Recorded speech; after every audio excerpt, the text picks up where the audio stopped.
Dona Valentina, di un team magno, está dando-nos a informação completa de eleição que vai ter dia 9 de maio. Nós temos a oportunidade de conversar com ele, para dar nos um tique mais informação de evento que vai tomar lugar na lugar que chama Jakzu. E essa aqui está a sua informação. Sim, mevrouw. In verdade, nós temos uma lezing que vai ter dia 9 de maio. Esse vai ter na sala de Jakzu, na Rooseveltweg 99, zitten na Paradijs.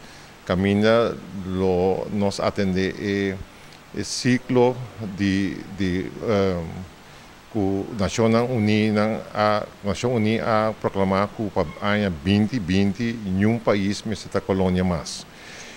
A noite nós cobra uma entrada de dias forim, diz para cobrir os gastos e nossa intenção de dar pelo menos 100 jovens uma entrada grátis.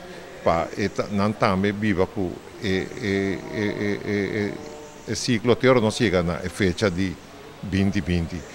Para a noite nós temos algum orador local, que está ex-ministra senhora Rubia Martina Betorina, nós temos accountant Terry Hernandes, nós temos jurista Gibi de Wind, nós temos diretor de NAM,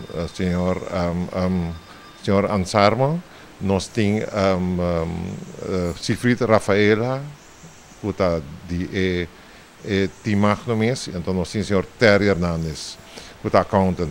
Naturalmente, o senhor Albert Wills também do elaborar o tema tão importante que está parcelado, mas está distrai porta. Esta que na ano 2020 nenhum país mais está colônia.